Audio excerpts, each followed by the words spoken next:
Енді мына Хасан ата қабірінде отырмыз ғой. Мен бұл күні енді басынан өткен неше түрлі аңыз афсаналарды мына шырақшы аталарымыздың бәрі жақсы біледі, жергілікті халық жатқа соғады. Енді бұның аз кем бір тарихынан айта кетейін сіздерге. Енді бұл кісілердің бәрі Алтын Орда дәуірінде болған, тарихи тұлға, құжатта бар, анау қыштардың бәрінде жазылып тұр әні. Ешқандай күмәнсіз. Бірақ енді ел жұрт бұны жалпы Қазақстан неге білмейді деген кезінде 17 жыл революциядан басталады, Ленин бастаған. Содан енді 19 жыл енді Қазақстанға жайлап келе жатыр ғой бұның шарпуы. Сол кезде коммунистер хат жазды дейді Ленин. Ана мұсылмандарға осы мына медресе ғой енді, жерде ана қышқанасы тұр, асханасы тұр, ана құдығы тұр, бәрі тұр. Ана большевиктер сандарын күшейіп алғанша тиіспеңдер, олар отыра берсін деп айтты дейді.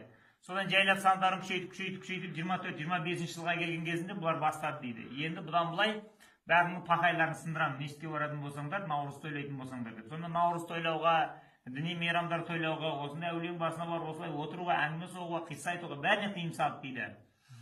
Сонда енді ана қазақтарды қорлап жүрген соншама, сол кезде осындай не мешітке жібермейді, не зияратқа жібермейді, әулиенің атына таймай, байқамай кейбіреу жаңа бір түшкірген кезінде ана жарахмалла деп айтып қалып, байқұсты бейшара қазақ 10 жылға Сібірге айдап жіберді дейді. Енді ол болған оқиға.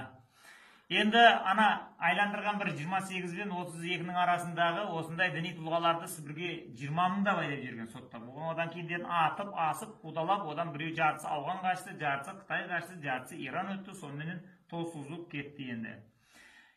Енді мына соғыс басталып кетті ғой, енді екінші дүниежүзілік соғыс 41-ші жылы. Сол кезде 42-43-ге қарай мына енді сыр жеңе ма, жеңбей ма деп Сталин көңілі әрі-сәрі болып отырған кезінде мына мұсылмандар іштен бүлік шығармасын деді тағын, дінге жеңілдік беріңдер деп айтты дейді. Содан сол кезде жылымық болды тағын, бәріне қайтадан мешіттерді ашып беріп, қиратқан бұрын мешіттердің бәрін қайтадан жаңағы тазалап қойды дейді. Болды, бара беріңдер, рұқсат сендерге, Сталин көкелерің сендерді жақсы көреді деп. Соны ойбай жақсы болды деп барады ғой. Сонда қулығын көрмейсіз ба? Аналар Садум деген даш дейді, Ташкенттен. Сөйтіп өзінің молдаларын әкеп отырғыз дейді. Ол қызылдарды қызыл молда деп атайды. Болмаса советский ислам дейді, советтік ислам, немесе большевик мұсылмандар деп айтады. Мына НКВД-ның айтқанымен жүретіндер деген сөз. Садум деген среднеазиатский духовное управление мұсылман. Орта Азиядағы мұсылмандардың діни басқармасы. Біз қазір мүфтият дейміз ғой Қазақстанда. Соның сырдағы ең бірінші нұсқасы 19 жылы ашылады. Содан не керек, соның бәрін ашып құрып берді тағыны, өзінің молдаларын, советский молдаларды, красный молдалар дайындады дейді. Сосын айтты дейді, бұл қазақтарды әулиенің басына зияратқа жіберуге болмайды. Неге деген кезде осындай әулиенің басына келсе, бұлар өңше, мына көрдіңіз бе, жергелік Алтын Орданың дәуіріне түсіп кеттік тағыны, біз тарихты қозғап отырмыз қазір. Алтын Орданың кезінде не болды, Өзбек хан не болды деп. Бұлар ана әулиенің басына барса, тарихи жады оянып, қайттан құтырады бұл қазақтар деп айтты дейді. Сондықтан ана қираған мешіттің бәрін қайттан соғып беріңдер. Мешітке жиналатын болсын. Бірақ әулиенің басына баруға рұқсат жоқ. Көрдіңіз бе, әңгіме қайда жатыр көке? Сосын ана енді мешітке қуады ғой бәрін. Жұма намазға бардыңдар, мешітке бардыңдар, жиналмаңдар әулиенің басына, мешітке жиналыңдар. Үкімет сендерге мешіт соғып берді деп айтады. Барсаң, бастарына дағарадай, мына Ташкентте Садумда оқып келген, іші коммунист, сырты мұсылман, басын сәлде орап алған, НКВД-ның дайындап шығарған молдалар күтіп алып отырады. Сөйтеді тағын ойбай әулиенің басына баруға болмайды, шиіріп болады, анау болады, мынау болады деп әңгімені соғады сосын.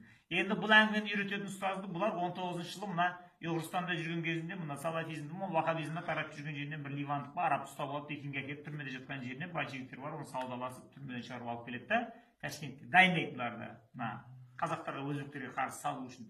Сөйтіп өзбекті де ішінен ірітіп жіберді дейді, қазақтарды да осыны өз бітейін деп тұрады, шаруасы дейді, сонымен шаруаны тындырды дейді. Сондықтан қазір енді ағалар, көкелер, мынандай немерелеріңіз ерткен кезде көбіне осындай әулие жерге келіп Құран оқып, дұға бағыштағаннан кейін оның осындай тарихын айтып отырса, мына халықтың тарихи жады тезірек оянып қалпына келеді.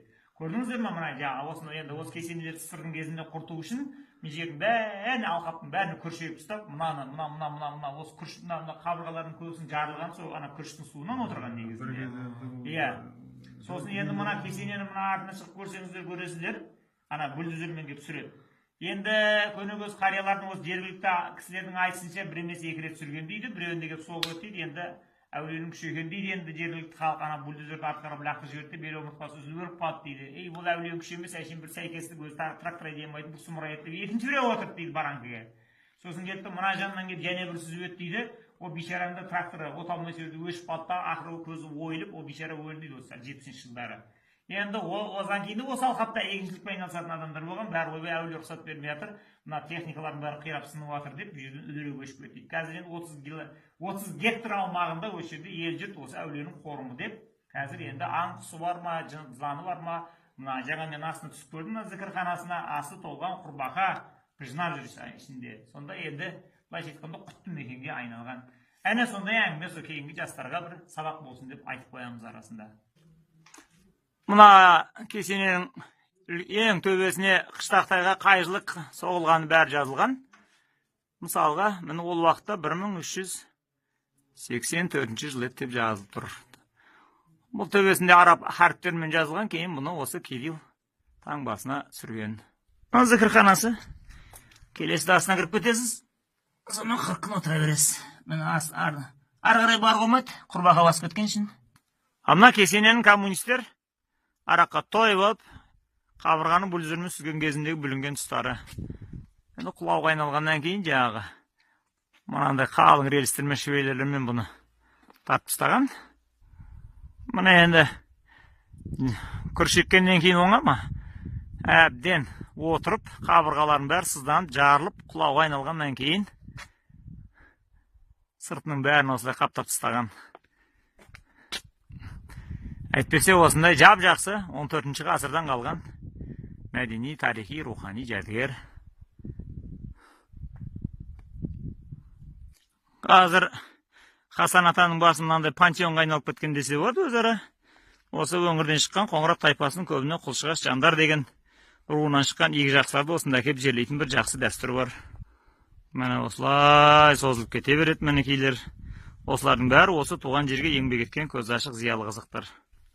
Мына Хасан атаның қыш күйдіретін пеші, осы жерде қышты күйдіріп пісіреді тағын, сосын керек жарақ ғимараттарын өздері соғып алады. Мына орта ғасырдағы қыш күйдіретін пештері. Шұрық тесік, археологтар қазып кеткен. Кейін енді төбесін су тимесін деп модерннан да күмбез тұрғызып қойғанда басына. Мына құдығы әулиенің басындағы бір зияратшы келіп су тартып жатыр. Ассалаумалейкум. Зиярат қабыл болсын бауырым. Әулиенің құдығынан су ішіп жатсың. Мен қолым бос емес, сен сүріп тұрмын, сен іше бер. Бұл құдықтың суы 4 маусымда 4 түрлі дәм шығарады дейді, рас па? Рас екен. 4 маусымда. Көктем айында келгенде тұзды еді. Қазір кәдімгі өзіміздің тәтті сумен бірдей. Жақсы, онда қазір ішіп көреміз. Азамат. Міне осындай мәдени ескерткіштер қазақтың даласында қараусыз қор болып тұр десе де болады.